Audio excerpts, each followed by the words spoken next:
오늘은 조금 화사하죠. 예, 강단 화분이 바뀌었어요. 바뀌고 또 옆에 있는 좀 화분도 바뀌었습니다. 좀 화사하게 보이나요? 예. 대제사장 이 가야바 집은요, 안뜰과 바깥뜰 이렇게 구성되어 있습니다. 그리고 이제 바깥뜰 밖에 현관 이렇게 되어 있죠. 지금 베드로는 이 바깥뜰에 와 있는 거죠. 예수님은 안뜰에 들어가 있습니다. 보십시오. 오늘 본문 57절, 예수를 잡은 자들이 그를 끌고 대제사장 가야바에게로 가니 거기 서기관과 장로들이 모여 있더라. 이제 안뜰입니다. 안뜰. 읽지는 않았지만 69절 한번 보십시오. 69절. 베드로가 어디에 앉아있죠? 바깥뜰에 앉았더니. 그러니까 지금 대제사장의 집은 안뜰과 바깥뜰로 구성되어 있다 이렇게 볼 수 있습니다. 그래서 이제 예수님은 끌려와서 안뜰에서 지금 대제사장과 서기관들과 장로들하고 이렇게 있고, 이제 이 대제사장의 종들과 베드로는 바깥뜰에 지금 있다 이런 상황입니다. 근데 지금 예수님을 지금 이렇게 재판하려고 지금 새벽이거든요. 새벽. 이 밤중인데 새벽에 지금 대제사장과 서기관들과 장로들이 모였는데 사실은 변칙적이죠. 왜냐면요, 여러분 그 뒤에 한번 보십시오. 59절 한번 보십시오. 대제사장들과 그 다음에 뭐라고 말합니까? 온 공회가 예수를 죽이려고. 지금 이 서기관들 장로들의 모임이 공회인데, 공회는 아마 한 71명 정도 됩니다. 숫자 굉장히 많아요. 지금 이 새벽에 다 모이지는 않은 것 같아요.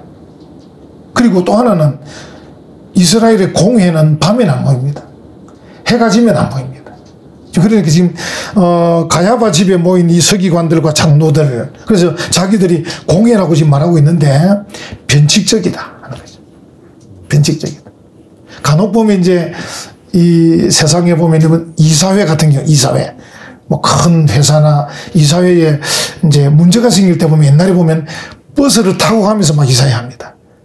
이 노조하고 좀 떨어져 살려고 그런 변칙적인 이사회도 있는데, 이 지금 공회가 예수님을 죽이려고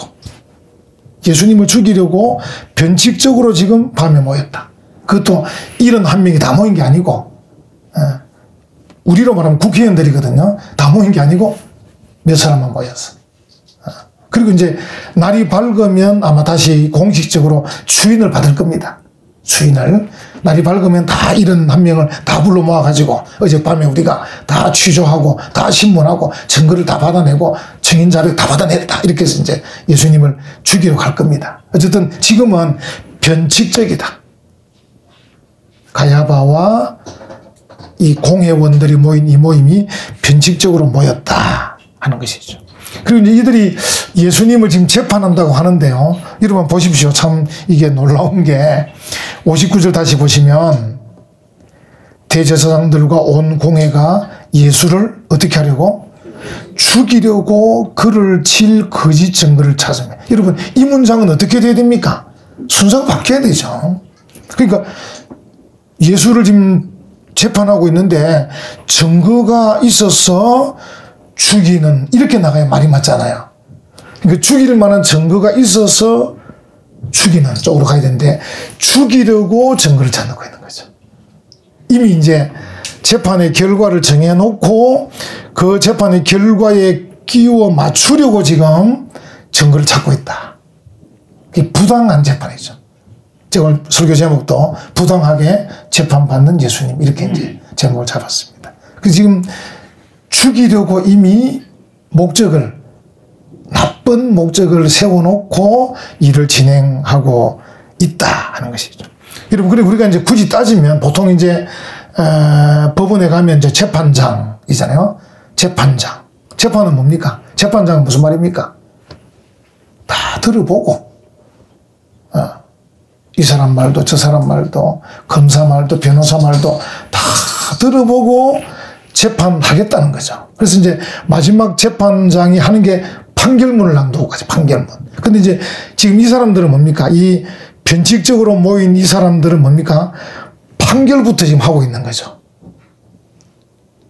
좀 약간 뭐 복잡하긴 한데 이해는 되시리라 생각이 됩니다. 그러니까 재판을 해서 판결을 내려야 되는데 판결부터 먼저 내리고 시작하는 거예요. 죽이려고 거짓 증거를 찾아내.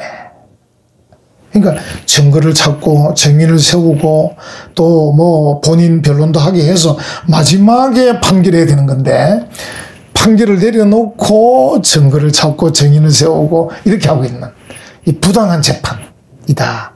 이제 그런 것이죠.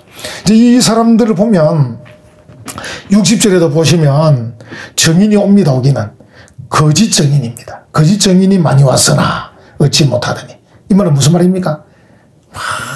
사람들을 막 억지로 불러 모았다는 거죠. 그러니까 지금 이 대제사장과 서기관 장로들이 예수님을 죽이려는 이 목적, 이미 판결된 이 판결에 맞추려고 증거의 출처가 무엇이든 간에 끼워 맞춰보자.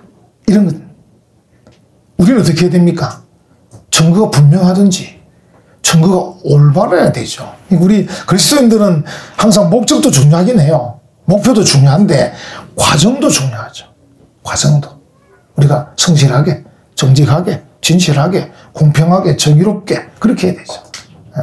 근데 이 사람들은 재판장이 아니고 재판하는 게 아니고 판결부터 해놓고 죽이려고 판결부터 해놓고 증거와 정의를 세우는데 그것도 출처를 따지지도 않고 묻지도 않고 막 끌어 불러 모아가지고 어쨌든 끼워 맞춰서 예수님을 죽이는 쪽으로 몰고 가려고 한다는 거죠. 근데 잘 되지 않는 겁니다. 그러니까 거짓 증인이 많이 왔으나 얻지 못하더니 후에 두 사람이 와서 하고 또 이제 61절에 이 사람이 성전을 헐면은 사흘 동안에 지낸다고 했습니다. 막 이렇게 이제 막 갖다 붙이면서 얘기를 지금 하고 있는 거죠. 이게 지금 예수님을 죽이려고 하려면 그 당시 이제 신명기의 율법을 보면 적어도 일치된 증인이 2명 이상 있어야 됩니다. 그죠? 여러분들 아마 성경을 많이 읽으셨기 때문에 보통 2세 증인 이렇게 나오잖아요. 그래서 이제 특별히 사형시키려고 그러면 좀 일치된 증인이 최소한 2명은 필요해요. 근데 지금 이게 잘 안 되는 거예요, 지금. 그러니까 60절, 61절을 보면 막 지금 말이 막 이게 엇갈리는 거죠. 참 답답한 거죠. 답답하니까 한번 보십시오. 62절 누가 나섭니까? 이 대제사장이 나서는 겁니다. 62절 대제사장이 일어서서 예수께 묻되 아무 대답도 없느냐? 이 사람들이 너를 치는 증거가 어떠하냐? 대제사장이 지금 마음이 조급해가지고 대제사장에 나서가지고 지금 왜 아무 말도 안 하느냐? 왜냐면 지금 막 여러 증인을 갖다 대지 않습니까? 이 말 저 말 막 하는데 일치되지는 않고 말하고 있는데 예수님께서 가만 계시는 거죠. 63절 한번 보십시오. 예수께서 침묵하시거늘. 여러분과 저는 어떠합니까? 우리가 보통 이제 이 부당한 어떤 막 말을 들으면 우리는 뭐 하고 싶습니까? 막 말하고 싶죠. 변명하고 싶잖아요. 막 변명하고 싶은. 저도 이제 한번 2016년, 17년도에 좀 경험한 일이 있었는데, 우리 교회를 개척하는 그 안에 막 여러 말들이 많았는데, 저도 좀 성질이 급한 편인데, 좀 참아지더라고요. 하나님 은혜 같아요, 은혜. 하나님의 은혜. 이 침묵한다는 것도 은혜입니다, 은혜. 실력이고요. 할 말 다 하면 어떻게 됩니까? 같이 수준이 떨어져 버려요. 수준도 떨어지고, 품위도 없고, 천하게 되고 막 그래 됩니다. 결국 싸울 수밖에 없잖아요. 상대방이 막 부당하게 얘기하고 막 이러는데 차라리 침묵하면서 아니면 조용히 법적으로 차근차근히 대처해야 되는데 사람들은 보통 어떤 말을 들으면 막 말부터 먼저 하게 돼 있어요.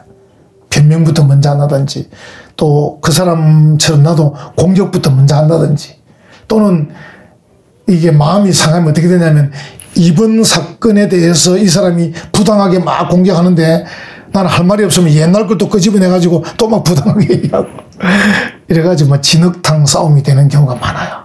근데 이제 오히려 그 싸움을 이길 수 있는 첫 번째 비결은 침묵하는 겁니다. 부당할수록. 부당한 공격을 받을수록 우리가 침묵하는 것이 오히려 이길 수 있는 첫 번째 비결입니다. 성도들은 또 어떻습니까? 침묵할 때 뭐 합니까? 기도하죠, 기도.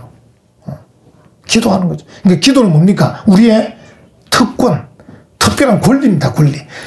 할 수 없어서 기도하는 거 아닙니다. 보통 어떤 사람들이 그래요.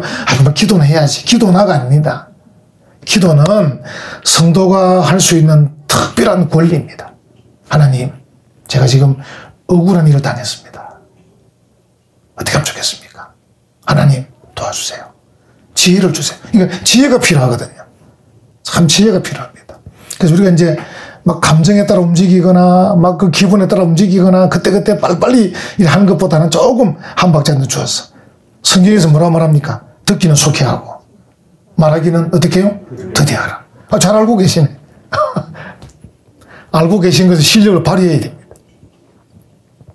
그러니까 알고만 있는 것은 안 됩니다. 우리가 아는 것처럼 실력을 발휘해서 듣기는 속히 하되 말하기는 더디하라. 그래서 이제 좀 기다리는 거죠. 기다리고 예수님께서도 이런 변칙적이고 부당한 이 재판에 지금 끌려서 지금 가고 있는 거 보면, 혹 우리가 이제 어떤 일을 당해도 우리가 이제 예수님은 그런 부당한 재판, 변칙적인 재판에다가 나중에 마지막 모욕, 멸시 그런 거 다 받으셨는데 이렇게 생각하면 좀 우리가 힘이 되죠.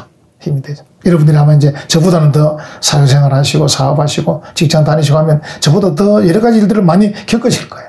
많이 겪으시고 또 이제 사람들이 많은 그런 곳에서 이제 사회적 관계 속에서 많은 일들을 겪으실 거예요.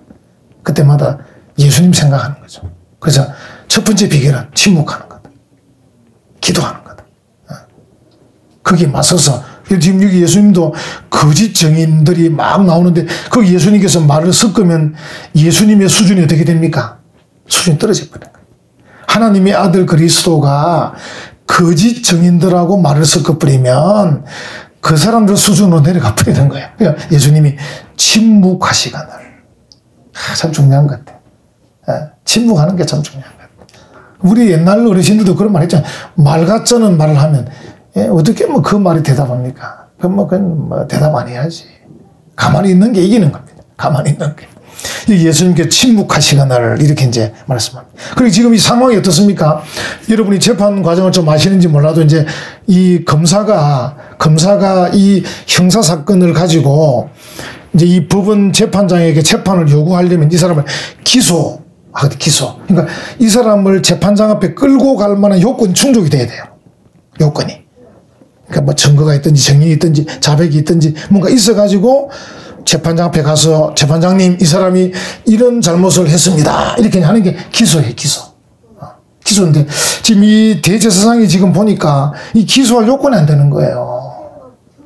증인들도 이게 뭐 정언이 잘 맞지도 않고 일치되지도 않고 이게 뭐 지금 예수님을 어떻게 이제 날이 밝으면 빌라도 앞에 지금 가서 뭔가 기소를 해야 되는데 기소 그죠? 총독과 이 예수라는 작자가 이런 자고 이런 일을 했습니다. 여기에 증인들이 있습니다. 이렇게 뭔가 기소를 해야 되는데 이게 뭐 변변치 않은 거예요. 변변치 않은 거예요.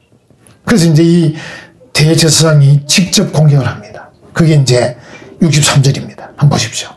예수께서 침묵하시거늘 대제사장이 이르되 내가 너로 살아계신 하나님께 맹세하게 하노니.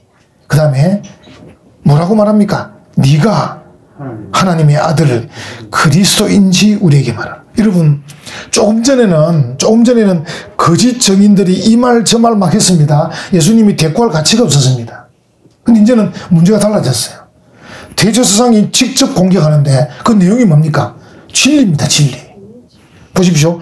네가 하나님의 아들 그리스도인지.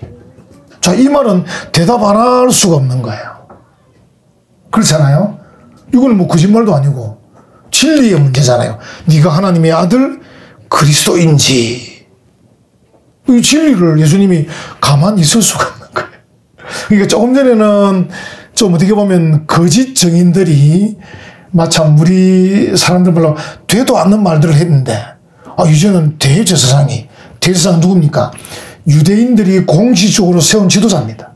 어찌됐든 간에 공식적 지도자가 진리 문제로 탁 시비를 거는 거예요. 네가 하나님의 아들 그리스도냐. 예수님께서 말씀하시는 거죠. 그래서 이제 64절입니다. 이 핵심이잖아요. 예수께서 이르시되 뭐라고 말합니까? 네가 말하였느니라. 이게 여기 이제 참 중요한 말인데, 이제 헬라어 아시죠? 너는 에이파스, 네가 말했다. 근데 이게 이제 이 마태복음은 마태라는 사람이 유대인들을 중심으로 쓴 거예요. 여러분, 유대인들은 하나님에 대해서 함부로 말하지 않아요. 직접적인 말을 잘 안 해요. 다시 말하면, 자, 대제사장이 물었습니다. 네가 하나님의 아들 그리스도냐? 사실 이게 지금 대제사장은 유대인 치고는 지금 이 뭔가 도를 넘은 거거든요. 평소에 자기들이 그렇게 말 안 합니다. 하나님, 그리스도, 이런 말을 자기 입으로 말 잘 안 해요. 너무 두려워서. 근데 이제 대제사장이 예수를 지금 치려고 하다 보니까 이제 이 급하게 이제 우리 조선시대로 말하면 이 대감이 지금 쌍놈처럼 말하고 있는 겁니다. 쌍놈처럼. 그러니까 네가 하나님 아들 그리스도냐? 이제 도를 넘은 거죠. 근데 예수님은 이 마태가 적을 때 유대인처럼 답을 하는 거예요. 에이파스, 네가 말했다. 나는 말 안 한다. 나는 내 입으로는 그 엄청난 이름을 나는 말 못한다. 그 말입니다. 내 입으로는. 그래서 에이파스 이렇게 말합니다. 근데 이제 마가복음이라는 것은 뭐냐면 이제 주로 행동하는 복음이라 그러거든요. 이 마태복음은 유대인을 중심으로 한 어떻게 보면 양반 복음인데, 마가복음은 행동하는 복음이에요. 마가복음 딱 펼치면요 바로 행동이 나옵니다. 1장부터. 마태복음 펴면 족보부터 나오잖아요. 족보부터. 이 수준에서 달라요. 그래서 이제 이 공간복음, 마태, 마가, 누가복음은 내용은 같아 보여도 성격이 달라요. 마가복음에서는 다르게 말합니다. 예수님께서 에고 에이미, 나는 그렇다 이렇게 말합니다. 내가 그렇다 이렇게 말합니다. 이제 그는 마가라는 사람이 그 행동하는 복음이기 때문에 표현을 그렇게 하셨어요. 그러니까 예수님이 정확히 뭐라고 말씀하셨는지 알 수는 없어요. 그러니까 에이파스라고 하셨는지 에고 에임이라고 하셨는지 알 수는 없어요. 근데 내용은 같은 말입니다. 그러니까 에이파스는 유대인식 답변이고 에고 에이미는 일반적인 답변입니다. 에고 에이미. 여러분, 보통 우리가 그 자기만 아는 사람을 에고이스트. 헬라 에고, 거기서 나온 말이거든요. 에고 에이미. 에이미라는 것은 이제 I am a boy, you are 할 때 am, I 그런 건데, 그러니까 마가는 행동하는 복음이니까 직접적인 표현을 쓴 거죠. 마태는 유대인이기 때문에 간접적 표현을 쓴 거예요. 어쨌든 내용은 대제사장이 네가 하나님의 아들 그리스도냐 할 때 네가 말하였다. 내가 그렇다. 답변하신 거죠. 여러분, 이 말은 엄청난 대답이에요. 다시 말하면 대제사장이 올무를 지금 거는 거거든요. 대제사장이 지금 이 올무를 걸어서 예수님을 죽이려고 하는 건데 예수님이 알고 대답하는 거예요. 여러분, 진리에 대한 대답은요, 희생을 각오해야 돼요. 일제시대 때, 우리 일제강점기 때 교회를 향한 일제의 그 핍박이 뭐였습니까? 신사참배였어요. 신사참배. 예배당 뒤에도 일본 그 신주 단지 모셔놓고 절하고 예배드리라고 했죠. 절하고. 자, 이것은 진리 문제잖아요. 하나님이 유일한 신이시고 하나님 외에 다른 신이 없는데 하나님께 예배하기 전에 다른 이 조상신에게 절하고 예배하라. 이거는 진리 문제이기 때문에 이 문제에 대해서 우리가 답을 정확히 하게 되면 희생이 따르는 거예요. 그래가지고 이제 교회들이 폐쇄되기 시작하고 목사들이 잡혀가기 시작했어요. 장로들이 잡혀가기 시작했어요. 그러니까 진리 문제에 대해서는 그 진리에 대한 답변에 따라서 희생이 요구되는 거예요. 그 대제사장이 지금 그걸 아는 거죠. 그걸 알고 네가 하나님의 아들 그리스도냐 할 때 이 대답 이하에 따라서 예수님이 죽기도 하고 살기도 하는 문제입니다. 만약에 예수님께서 나 아니다, 나는 그냥 선생이다 이렇게 했었으면 아마 상황 종료됐을 겁니다. 그래, 그럼 집에 가라 이렇게 했을 겁니다. 대제사장이. 근데 예수님께서 에고 에이미, 내가 그렇다, 내가 그 사람이다, 에이파스, 네가 말했다 이렇게 말하는 거예요. 내가 그리스도다. 여러분, 우리가 참 예수님께 배울 게 부당한 쓸데없는 말들에 대해서는 침묵해도 괜찮습니다. 조금만 참으시면 화는 나지만 어떤 사람은 밤잠도 못 주무시고 하긴 해요. 억울한 일 당하면 잠이 옵니까? 잘 안 오죠. 그래도 그런 것들은 좀 참으면 하루 이틀 지나서 말 안 하는 게 제일 좋고요. 그러나 진리 문제에 대해서는 말해야죠. 예수가 그리스도이심을, 하나님이 이 세상의 주관자이심을, 하나님이 이 나라의 흥망성쇠를 쥐고 계심을, 그런 것들은 말해야 되죠. 어떤 희생이 오더라도. 그러나 그렇지 않은 개인적, 감정적, 기분적인 문제는 조금 우리가 침묵해도 괜찮습니다. 침묵해도 손해는 보겠죠. 그것도 손해볼 겁니다. 그러나 그는 손해봐도 그는 별 문제가 아니고, 그러나 진리 문제에 대해서 손해를 보더라도 말해야 되는 그런 일이라는 거죠. 예수님께서 그렇게 말씀하고 계십니다. 여러분 더 이어서 한번 보십시다. 64절을 보시면, 중간쯤 보시면, 그러나 내가 너희에게 이르노니 이후에 인자가 권능의 우편에 앉아 있는 것과 하늘 구름을 타고 오는 것을 너희가 보리라. 참 이게 묘한 건데, 대제사장이 먼저 시비를 걸었잖아요. 네가 하나님의 아들 그리스도냐. 예수님으로서는 고민이잖아요. 이 대답 이하에 따라 살고 죽는 거예요. 그래서 이제 예수님께서 슈에이파스, 네가 말했다. 에고 에이미, 내가 그 사람이다. 여기서 끝나면 싱겁잖아요. 그죠? 여기서 끝나면 싱거운 거예요. 예수님께서 뭐라 말했습니까? 지금은 네가 재판장의 자리에 앉았고 내가 밑에 서 있지만, 그 말입니다. 그러나 인자가 권능의 우편에 앉아 있는 것과 하늘 구름을 타고 오는 것을 너희가 볼 것이다. 이 말은 뭐냐면, 좀 있으면 나중에 세월이 흐르면 내가 재판장의 자리에 앉고 네가 밑에 설 날이 올 것이다. 이렇게 말하는 거죠. 이제 번역을 빨리 쉽게 버리면. 이게 이제 압권이죠, 압권. 아마 대제사장이 깜짝 놀랐을 겁니다. 왜냐하면 대제사장은 성경을 거의 알고 있기 때문에 무슨 말하는지 알고 있는 겁니다. 세상 마지막에 심판의 때에 예수님이 심판주가 되고 자기는 밑에 심판받는 자가 될 것이다. 이렇게 말하고 있으니까 대제사장이 아마 속으로는 깜짝 놀랐을 겁니다. 속으로 만약 이 사람이 진짜 그리스도면 어떻게 되는 거지? 아마 이런 생각도 조금은 했을 겁니다. 지금 왜냐하면 자기들은 그 예수가 그리스도가 아니라고 확신하고 있기 때문에 지금 말하고 있는데, 속으로는 만약에 진짜 그리스도면 어떻게 되는 거냐 할 때 예수님이 지금은 내가 이렇게 불법적인 부당한 재판을 받고 있지만 때가 되면 나중에는 너희들이 내게 재판을 받을 것이다. 이렇게 말씀하고 있는 것이죠. 그리고 이제 65, 66절에 예수님이 이제 아주 모욕을 당합니다. 모욕을 당. 그래서 이제 이에 대제사장이 자기 옷을 찢으며, 옷을 찢는 것은 무슨 뜻입니까? 슬프다, 그런 뜻입니다. 그러니까 지금 대제사장은 가식적으로 하고 있는 거예요. 이 옷을 찢는다는 말은 슬프다, 애통한다는 뜻이거든요. 옷을 찢으면서 지금 이 예수가 신성모독을 하고 있다.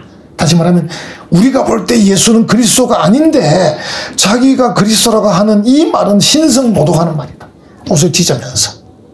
그래서 이제 66절에 너희 생각은 어떠하냐? 사람들의 분위기를 만드는 거죠. 대답하여 이르되 그는 사형에 해당하니라.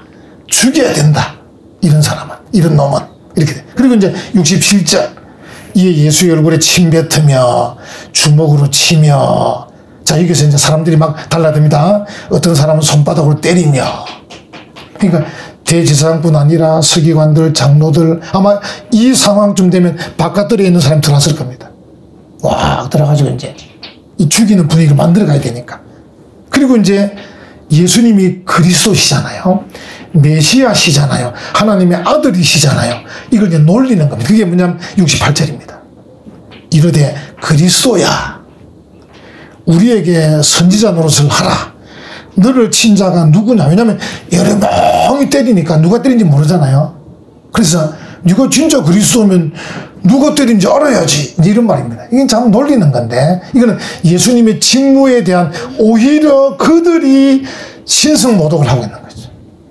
예수 그리스도가 누가 때리는지 점쟁이처럼 맞히는 그런 일을 하러 오신 게 아니잖아요. 예수님은 인류를 구원하러 오셨지, 죄인을 속량하러 오셨지, 누가 때리는지 맞추는 점쟁이 하러 온 것은 아닌데도 불구하고 그들이 그걸 이용해서 모욕을 주는 거죠.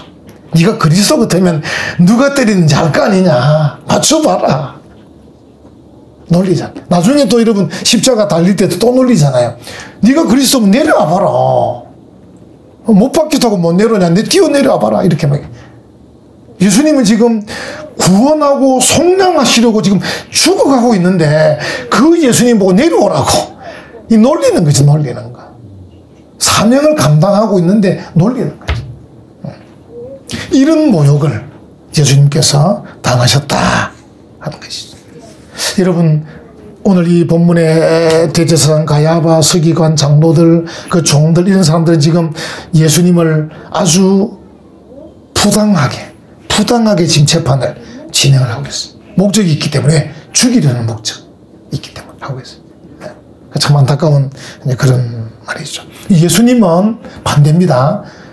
우리 같은 죄인들을 속량하시고 구원하시려고 오히려 온유하게 이 부당한 재판을 참고 있습니다. 이게 놀랍죠. 그러니까 한쪽 사람들은 예수님을 죽이려고 부당하게 재판하고 있고, 예수님은 그런 죄인들을 구원하고 속량하시려고 그 부당함을 참고 있습니다. 여러분, 우리가 참 중요한 거예요. 그러니까 목적이 중요한 거야. 목적이. 이 사람은 예수님을 죽이려고 부당하게 하고 있고, 예수님은 살리려고 참고 있는 거예요.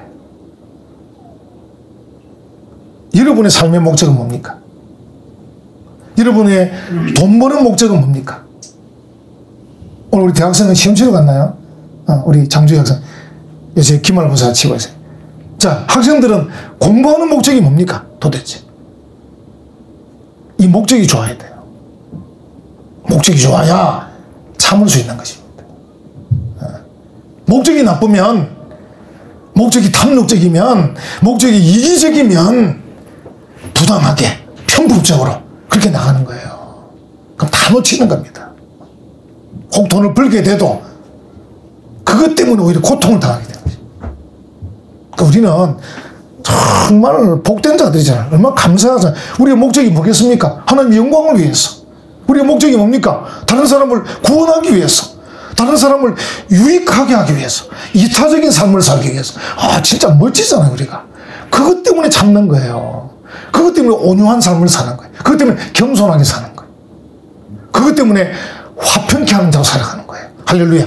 아멘. 그래서 멋이 있는 거예요. 성도는 그래서 멋이 있어야 돼요. 요즘 우리가 한국교회가 그걸 좀 잃어버렸어요. 멋을 잃고 맛을 잃고 향을 잃어버렸어요. 안타까운 거죠. 왜? 목적이 안 좋으니까. 그저 복 받으려고, 그저 세상적, 육체적, 물질적, 기복적 신앙 때문에 우리가 그 멋과 맛과 향을 잃어버렸어요. 근데 우리가 목적이 좋으면요, 다 살릴 수 있습니다. 그 목적을 잘 세워서 예수님처럼 참기도 하고, 또 진리 문제에 있었으면 희생을 각오하고 말하기도 하고, 그렇게 이 시대에 정말 예수님, 작은 예수처럼 믿음으로 전진하는 우리 모든 성도들 되시기를 간절히 축원합니다. 아멘.